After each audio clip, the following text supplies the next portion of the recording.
MLA quota MLC ఎన్నికల్లో BRS వ్యూహం ఏంటి?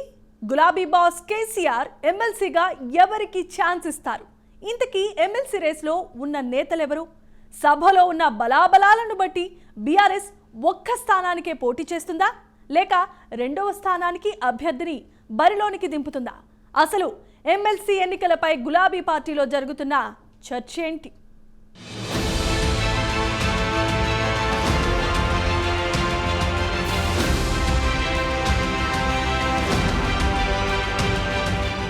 తెలంగాణలో ఎమ్మెల్యే కోటాలో 5 ఎమ్మెల్సీ స్థానాల ఎన్నికలకు నగారా మోగింది. తెలంగాణలో ఎమ్మెల్యే కోటాలో 5 ఎమ్మెల్సీ స్థానాలు మార్చి 29న ఖాళీ అవుతున్నాయి.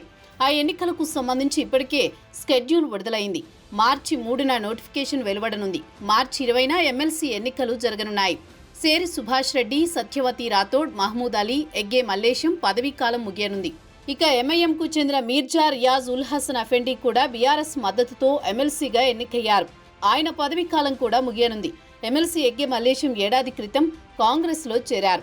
రాబోయే ఎమ్మెల్సీ ఎన్నికల్లో ప్రధాన ప్రతిపక్షం బీఆర్ఎస్కు ఒక్క ఎమ్మెల్సీ స్థానం మాత్రమే దక్కనుంది.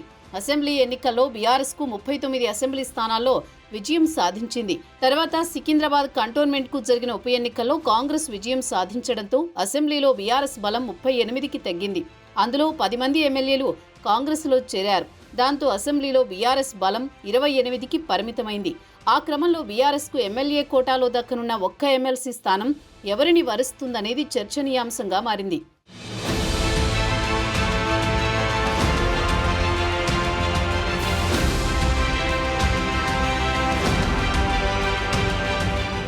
ఎమ్మెల్సీ పదవి ఆశిస్తున్న వారు గులాబీ పార్టీలో చాలా మందే ఉన్నారు. ప్రస్తుతం రిటైర్ కానున్న సిట్టింగ్లతో పాటు మరికొందరు పదవి ఆశిస్తున్నారు. ప్రస్తుతం కాంగ్రెస్ ప్రభుత్వం బీసీ కులగణన ఎఫెక్ట్తో స్థానిక సంస్థలతో పాటు అన్ని ఎన్నికల్లోనూ బీసీలకు 42% రిజర్వేషన్ కల్పించాలని డిమాండ్ తెరమీదకు వచ్చింది.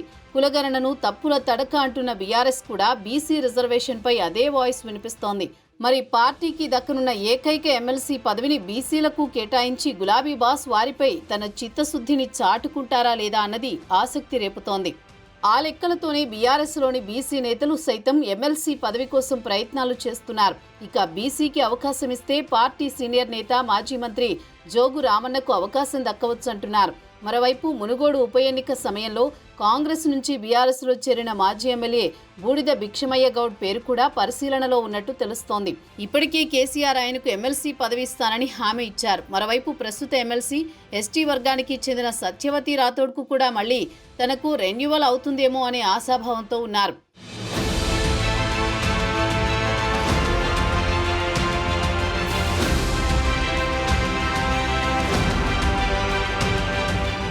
వాస్తవానికి బీఆర్ఎస్కి ఒక్క స్థానం దక్కే అవకాశం ఉన్నా పార్టీ మారిన ఎమ్మెల్యేలను ఇరుక్కున పెట్టేందుకు రెండవ అభ్యర్థిని కూడా బరిలోకి దింపాలని ప్లాన్ చేస్తున్నట్లు తెలుస్తోంది. రెండవ అభ్యర్థిని పెడితే పార్టీ మారిన ఎమ్మెల్యేలకు విప్ జారీ చేసే అవకాశం ఉంటుంది. పార్టీ మారిన ఎమ్మెల్యేలు కాంగ్రెస్ అభ్యర్థులకు ఓటు వేస్తే సుప్రీంకోర్టులో దీనిని అస్త్రంగా చేసుకోవాలని బీఆర్ఎస్ ప్లాన్ చేస్తోంది.